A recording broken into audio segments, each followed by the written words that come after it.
The human body has approximately 37 trillion cells.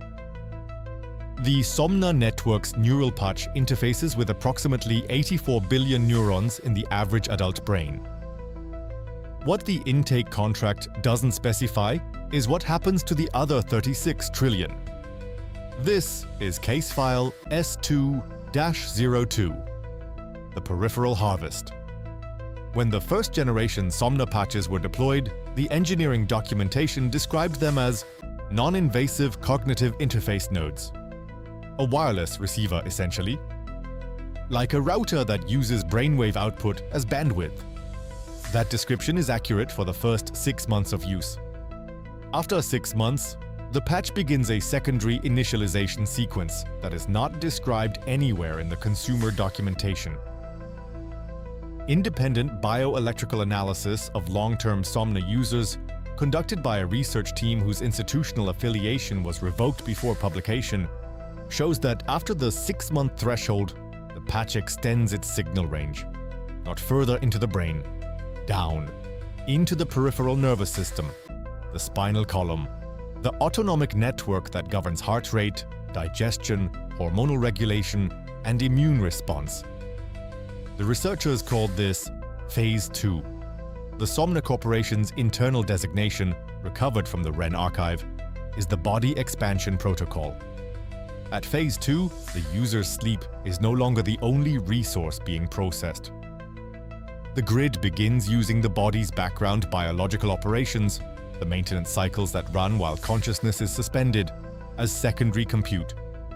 The practical implications were documented in case subject 7-R, a 34-year-old former Somna processor who voluntarily submitted to independent medical examination after experiencing what she described as hours missing from her body. She would wake up exhausted in ways that sleep did not explain. Her immune markers were consistently suppressed, as if her body had fought an infection overnight, every night, with no infection present.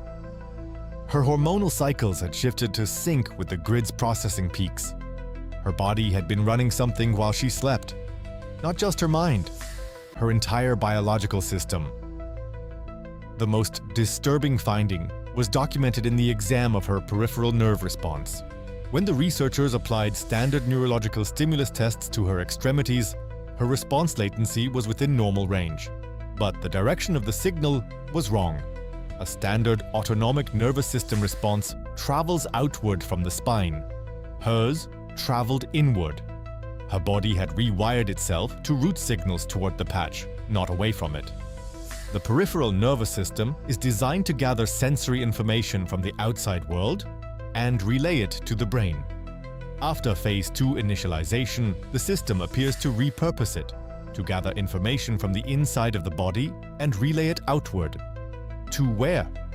The REN archive contains one notation under Body Expansion Protocol, in a field labeled Output Routing.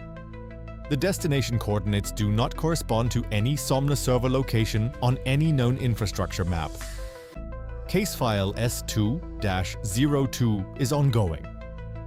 The researchers' data was published in a preprint repository for 11 hours before the repository flagged it as a terms of service violation and removed it. The researchers have not responded to subsequent contact. Check your patch subscription renewal date. Then check when your last blood panel was.